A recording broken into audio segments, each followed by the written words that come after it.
Purim is interesting. Purim is a lot of people's favorite holiday because it's fun, it's festive, eat. But all holidays we really eat and drink and have a good time. So what's so special about Purim? What's unique about Purim? Anyone here have any insight on what's unique about Purim?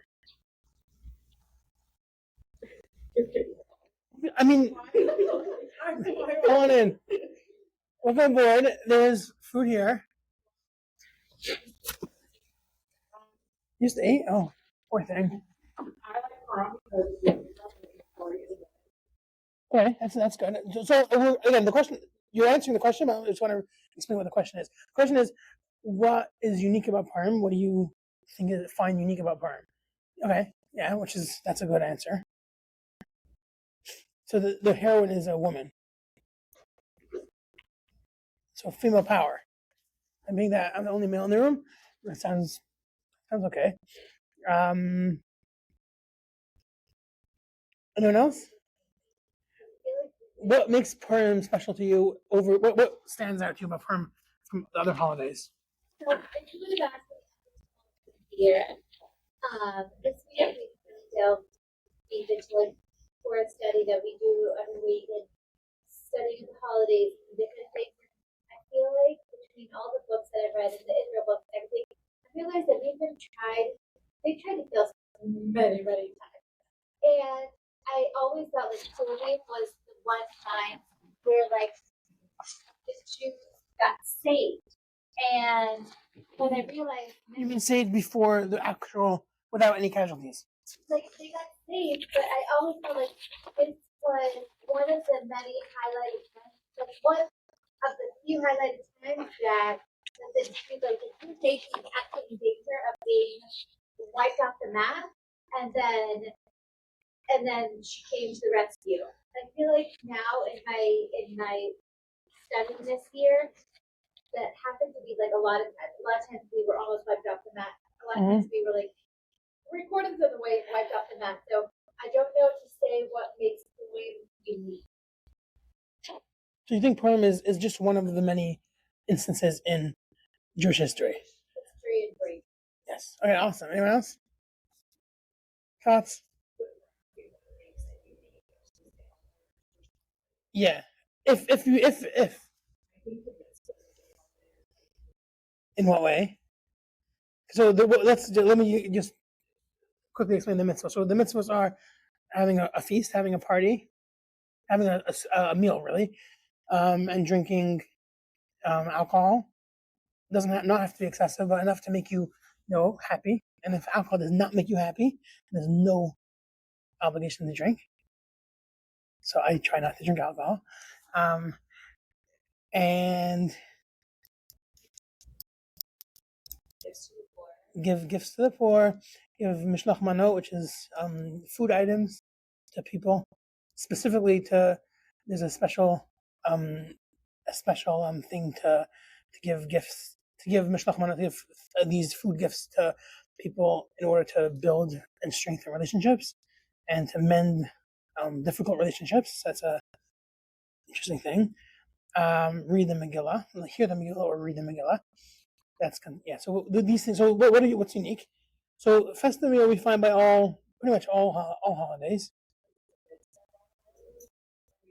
Oh, that's you mean? You mean that's the defining mitzvah? You're saying like Pesach is going to be like matzah and Sukkot is singing the sukkah. But okay, I get that. I hear that. That sounds interesting. Yeah. Yeah. So that's true. So then, if that's I like that. I personally, my understanding is that each of these things are really there is a parallel to them in other holidays. So, like reading of the Megillah is considered like like halal, like singing praise. Eating the meal is also compared to eating a meal in general. So it is different that these are the specific mitzvahs of the holiday as opposed to a typical Passover or Sukkot, which is going to have their own unique mitzvah. That is a certain difference. Now, I'm going to give you maybe some other food for thought, some other ideas.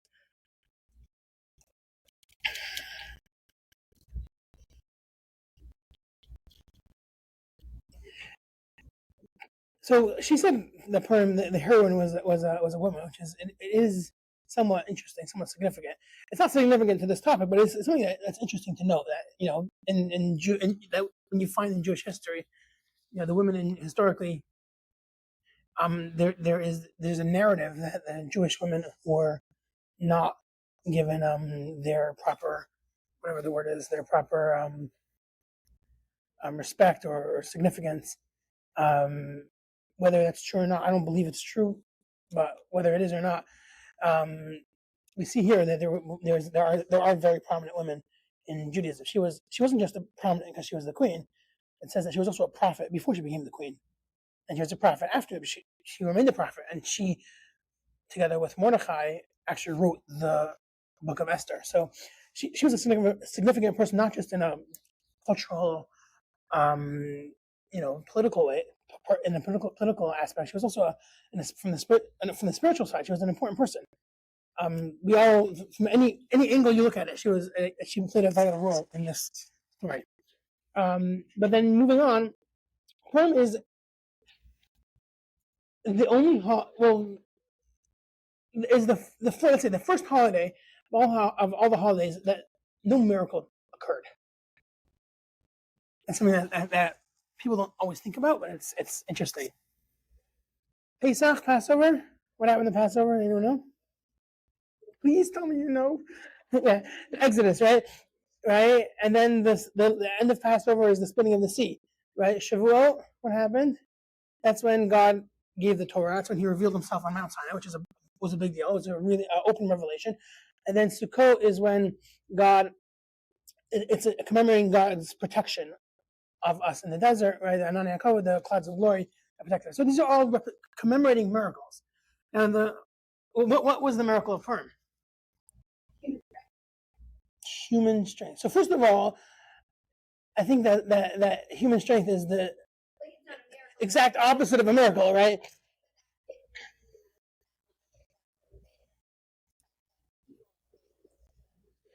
Okay, so you're on the right track. You're saying exactly what I want you to say, except that you're not. You're saying what you're saying is exactly where we're going with this.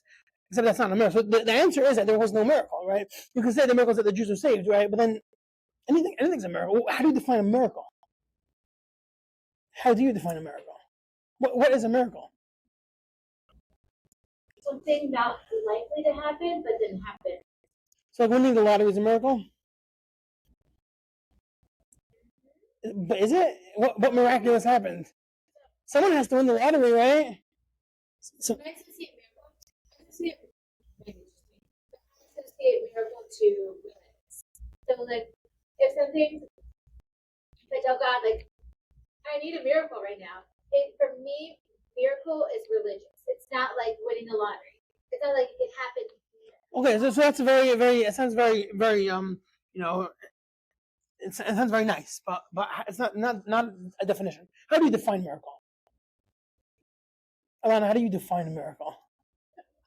Why does it actually have to? Great. So this is gonna be the last question. How do you define a miracle?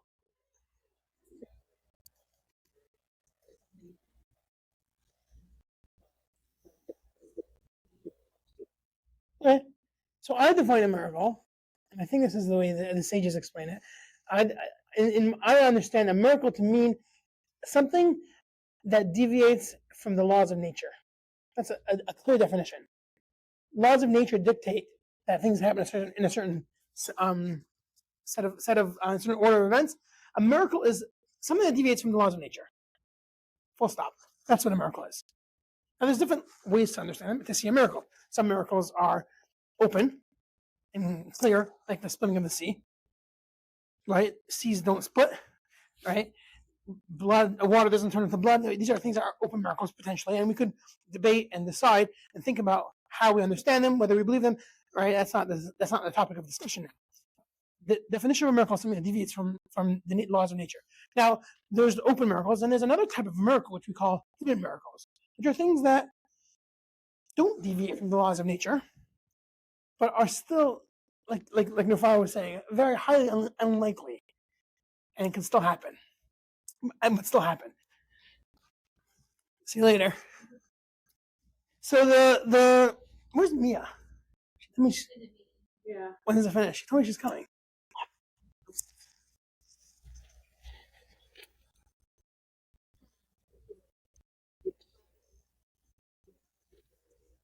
It's fine.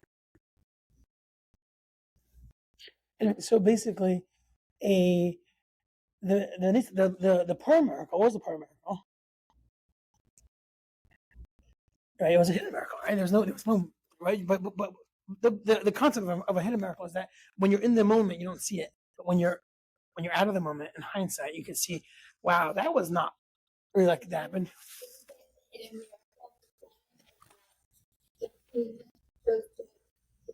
And not going just That perhaps is one of them, but not very unlikely the main one. There's a commentary, I think it's an 18th century commentary, called the Vilna Gaon, of Eliyahu. Can't remember what his last name was. But we call him the Vilna Gaon, which means the what's a Gaon?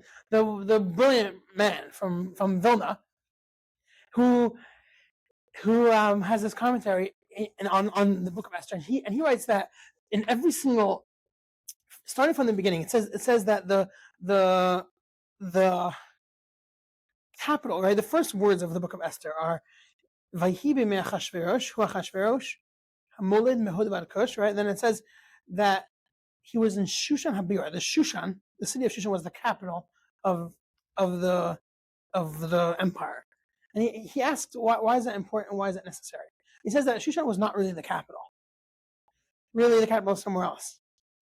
But Achashverosh, the king, had this obsession with King Solomon's throne. And he wanted to mimic it. And he couldn't use King Solomon's throne. There's a whole story where, I don't know if it was him or was the previous king, tried to step on King Solomon's throne, and the lion, King Solomon's throne was very complex and cool. It was, it had all of these golden animals that, with this whole fancy mechanism, he had them jump up the stairs as he climbed up the stairs, however that worked. It says it was not miraculous. It was like technologically built that way. So he wanted it, and then if someone who was not King Solomon did it, the lion actually bit them. The golden lion bit them. So that's what happened. So he wanted to build. So he hired people to build this throne for him. These craftsmen lived in Shushan, and when they finished building the throne, they forgot that they had to move it. They had to move the throne, and then they realized they couldn't move it. So Achashverosh wanted this throne so badly that he said, "You know what? We'll move the capital to the throne." That is what happened. And the Vilna Gaon says, why was that important? Because you know why? Because Esther lived in Shushan, and that's a hidden miracle. And had Esther not been in the same city as the capital, she wouldn't have been chosen to be the queen. That's just one example of it. And he goes on through every single thing, the hidden miracle, right? Is there anything not unnatural about that? No, it all could happen, right? But it's highly unlikely. And then the fact that Esther herself was chosen to be the queen was very unlikely, and that happened. And then it says the reason why Achashverosh, the king, believed Esther instead of the evil Haman was because he had already suspected Haman he thought that Haman was scheming to kill him, not Mordechai. Why did he think that? Right? So that could also be part of the miracle. There's a lot of different ways if you study it to see these hidden miracles that come out in the story of Purim. Now, so that's one of the things that make Purim unique. So the question that I'm coming here to discuss is, we have the open miracles that God is obviously showing. He wants these open miracles because he wants us to see them. He wants us to see him. And then he stopped around the end of the first, right before the second temple, right at in between the first and second temple. There's no more open miracles, no more prophecy. All we're left is what the siege is called darkness, a period of darkness. Why did he do that? What's the purpose? What's the meaning of this period of darkness? Do you know? Right? It's a real question, and it's something that actually is so important to Purim because Purim is that moment of the transition.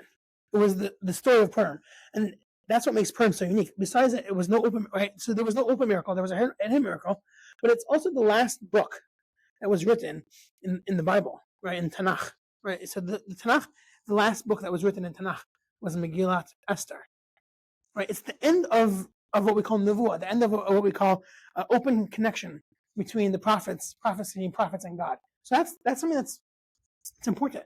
It's important to realize. It's important for us that to understand why God. Well, let's say it like this way. Let me ask you another question.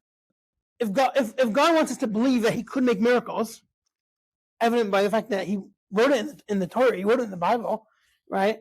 So why did He stop doing them?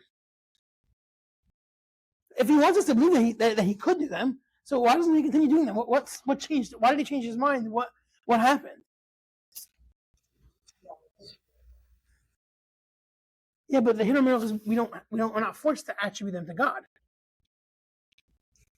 So if the whole purpose of open miracles is for us to believe in God, what we're left with today is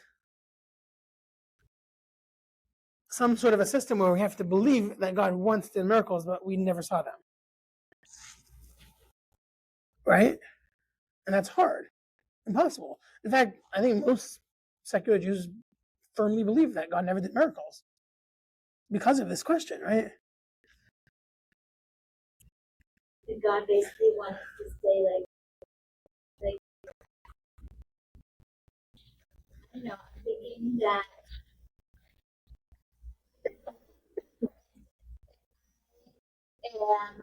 running super late, can't find my keys to save my life, can't find them. Like, please God, show me where just let my keys appear, and they appear. I thank God, even the smallest stuff, I think, I don't know if God basically went. Yeah, but how do you know that God exists? You are right. You're right, and you're in a place that not everyone is, and it could be it's because of how you grew up and the culture that you grew up in. But most people don't say that. Most people say, "Please God" and "Thank God," and they don't think about God. They're just thinking about their fate, their luck, right? So it's a real question. It's a question that needs to be asked: is our faith system is based around this concept, right? That there's two periods in the world. There's a period in the world in the world, the modern, the world that we know that God performed miracles, which we don't have access to, besides for the Torah.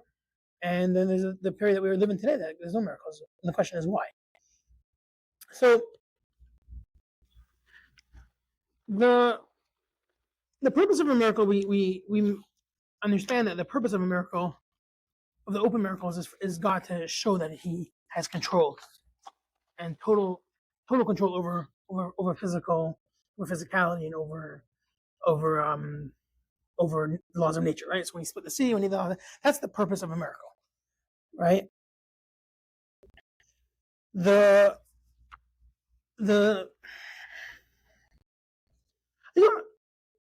yeah, that's the purpose of a miracle. So now the commentators explain that a miracle that is, one second, the commentators explain that there's two, right? These two time periods reflect what we call a period of open revelation and a period of darkness. And the concept is that God wants us to see the end goal, see where we're going, and therefore God made the sages of the times of the Bible. He gave them that clarity and that knowledge of God. Now it says that we have free will, right? What does free will mean? Because we could choose between evil and good. How do we define free will? What does it mean that I could choose? What does it mean to choose from good over evil? Right? I have a choice. Let's say we'll give two let's give this example, right? This example that I heard from somebody last week, right? There was a bodybuilder who wanted to. I remember I don't know, it was a bodybuilder or he was a martial artist who wanted to show that he was really tough.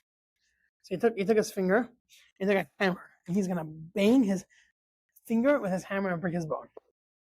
Trying to show that his control over his pain and over his body is so strong that he can do something that we can't do. You can't do that. Most human beings can't do that. But he's going to show that he can do it. So now he takes his hammer, he's ready to smash his finger. Right? Does he have free will to choose whether he is going to break his finger? He's going to smash. Yeah. Does he have free will? Okay. Now, when you do it, do you have free will? You could do it, or you can't do it. Could you really do it? Could you do it? I couldn't do it. Why not? So is it? Do you have free will or not? To put myself in that position, at some point, my body takes over my free will. So you don't have free will. Yeah. So you don't have free will.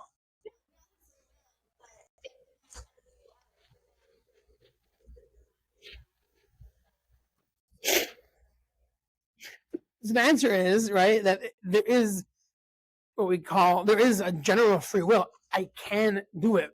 It is possible, right? But I won't. Because I know so clearly and it's so obvious to me that it's self-destructive. So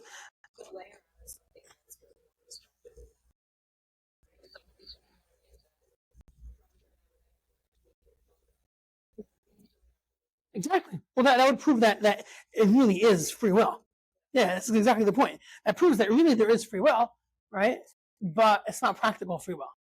And then, so the question is now, if you saw, if you had the ability to see God and to interact with Him and to know so clearly that He exists, and we're talking about a God who's all powerful, He controls everything. Can you or can you not defy what He says?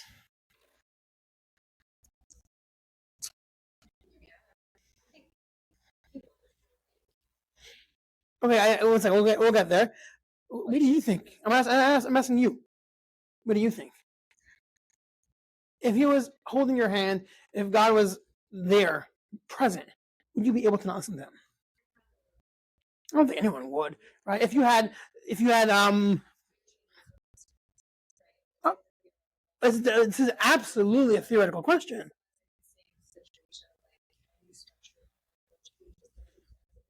It's exactly what we're going to do. Yeah, exactly what we're about to do. Exactly. So, yeah, exactly. It's exactly where we're going with this. So, if you have let's say a person who has this connection with God, right? Well, let's talk about something more practical. I don't know. Today, people have no respect, so it's maybe not such a good thing. But you're walking with someone, let's say, I would say the Queen of England, or someone who, or the president. I don't know if that would work today, but let's say 75 years ago, you were walking with the president of the United States, but people had respect for people, right? You wouldn't break the law in front of them. You just wouldn't, right? You wouldn't, right? You wouldn't disrespect them. If you're told that the proper way to do something to the president is you bow or you shake the hand or you don't wear a hat or do wear a hat or wear a tie, like you'll. It's not a difficult decision. It's an automatic decision, right? So that's not called free will. It's a technical free will, right? But it's not real free will. And it's the same thing with God. When you have open miracles, you have a clear vision of God, right? It's very difficult to define Him because you see Him, right? Now, why, right? So now the question is that people ask is how do we find that people defied God when they were open miracles? What do you think the answer to that is? Because you were asking that. What do you think the answer is to that? you both were, everyone was asking that during the times of the temple, during the times of the Tanakh, of the books of the prophets, right? There were many people who worshipped idols and didn't do what God wanted. How did they do that? They saw God performing miracles. They saw the prophets. How could they possibly do it? Now, that's a question. It's a real question.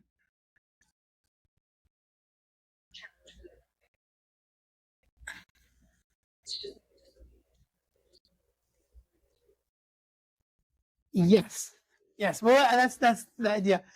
I mean, the answer is that basically, I think if I understand what you're saying correctly, is that when it comes to people who are when we find people defying God today, or whatever you want to call it, not following whatever it is that you believe in, right? It's because they have temptations, they're lazy, or but whatever million reasons you could think of, right?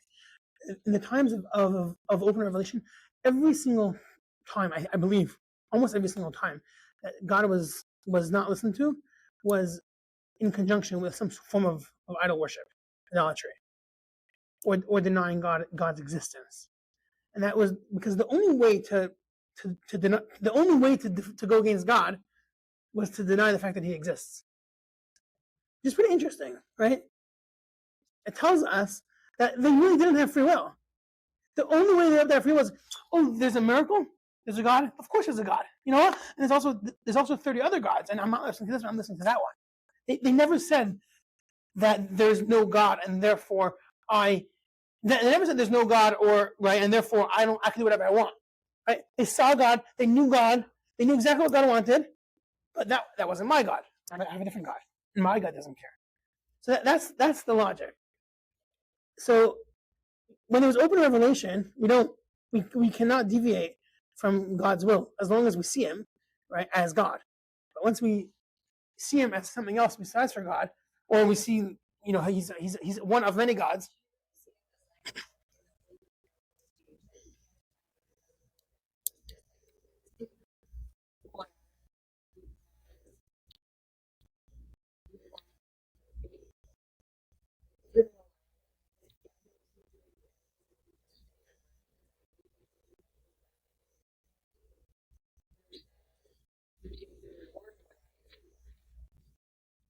You're explaining why we don't have miracles anymore. So can you ask again? I didn't get what's the actual question? Like, why was the faith strong? Because they were able to see it so clearly.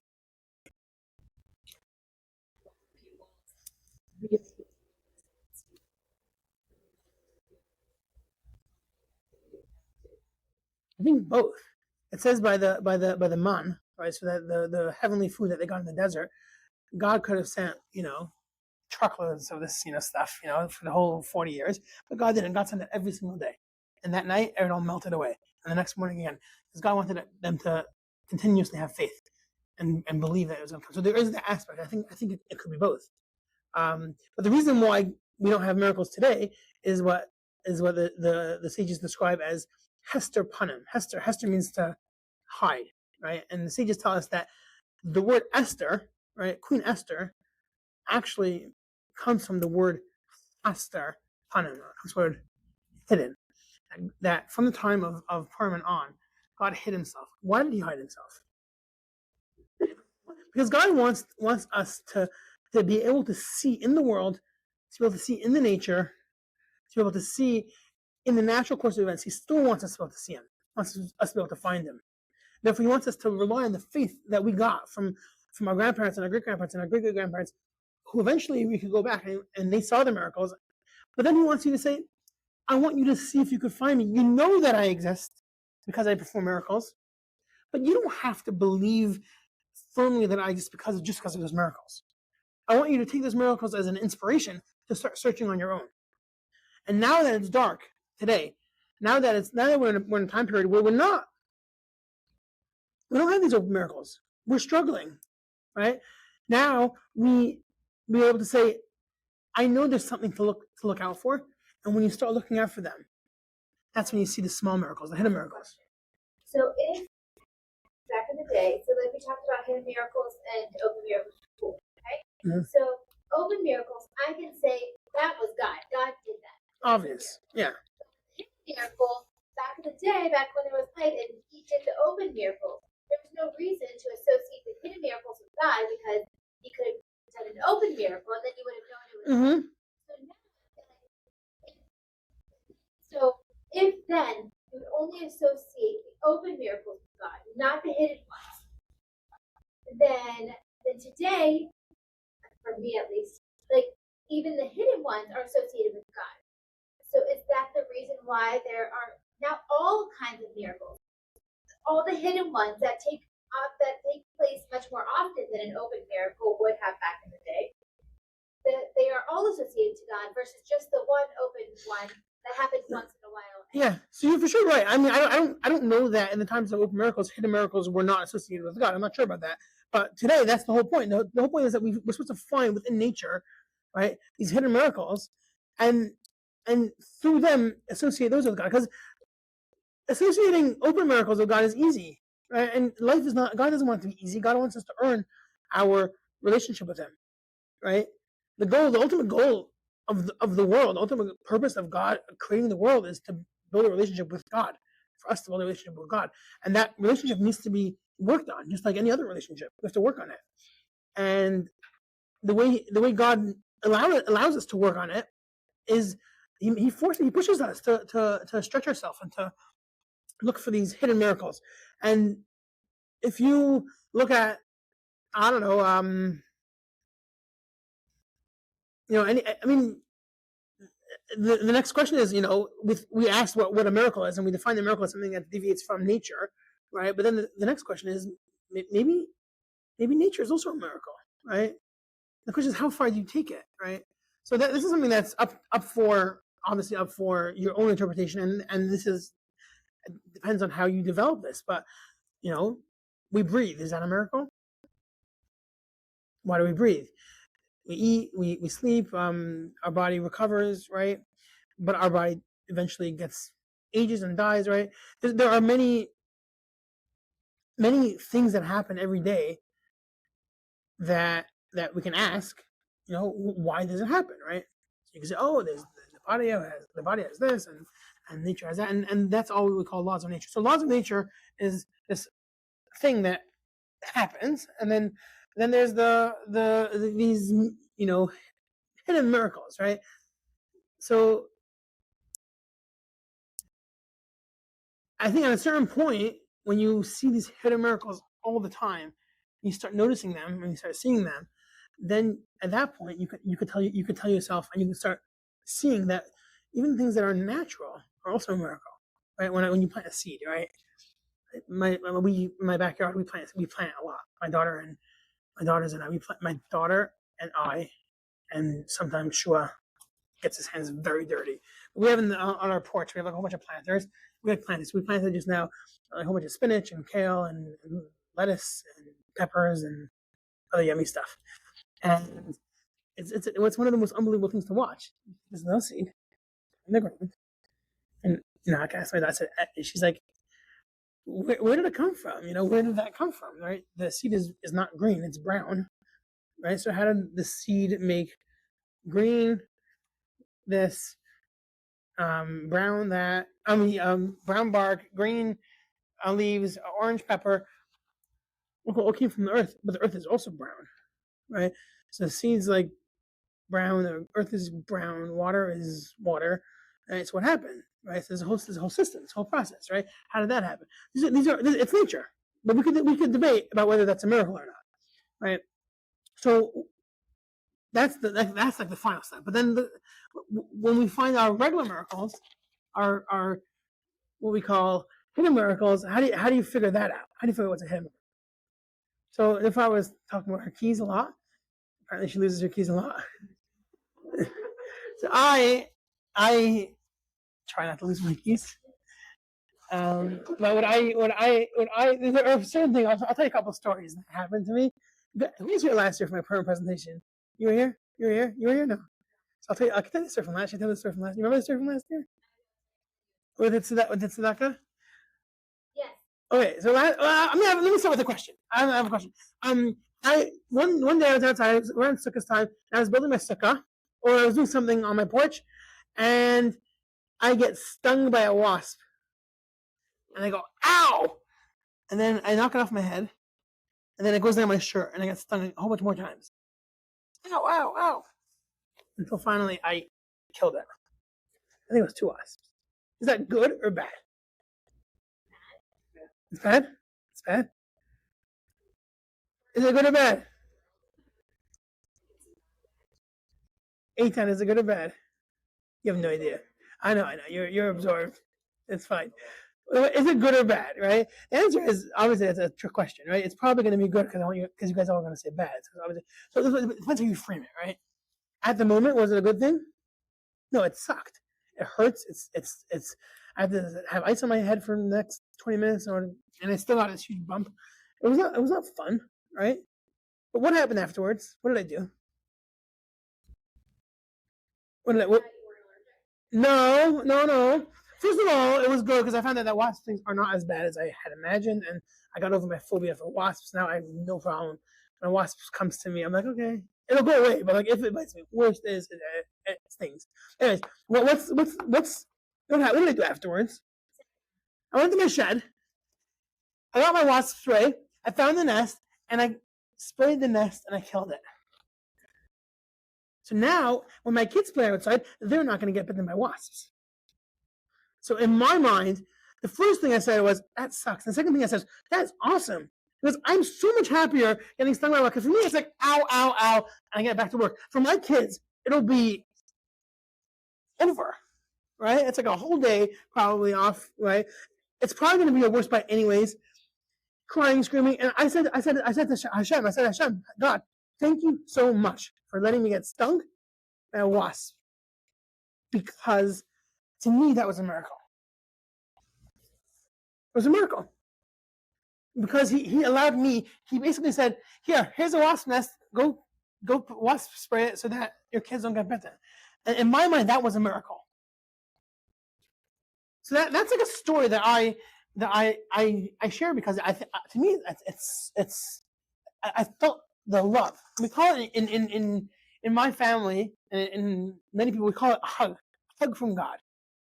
We don't call it a miracle. We call it a hug from God. It's God saying, guys, I'm here. I'm still around. I have not left you, even though it doesn't look like it. I'm here. It's called a hug from God. When God hugs you. It doesn't mean it's always fun. A wasp bite sucks, but it's fine. And the point is that you notice these things, and the more you notice them, the more you appreciate. You feel that hug, and then the more you appreciate, the more you feel the hug, the more you notice the smaller miracles, and then eventually you get to the point where you see everything around you is really something that's a miracle. That's the message of Purim, and that's why, for those who aren't aware, that's why we do things on Purim that are hidden, right? So Hamantash, the cookie that we eat, is a piece of dough folded around something sweet inside. It's to show you that outside might look like gloom and doom, but when you uncover it inside, really there's something sweet. And we dress up because we're hiding, like God's hiding. God's hiding, but He's still there. So that's the message of Purim. No, that's not true. No. I don't. No. You're supposed to tell people because for what's the name for Matanat Avionim, you're right. Right, when you give gifts to the poor and you give monetary gifts to the poor, you're not supposed to tell them because you don't want to embarrass them. But when it comes to the whole point of Mishach Manot,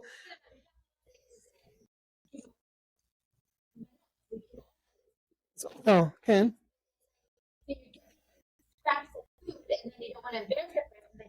It's not scraps of food.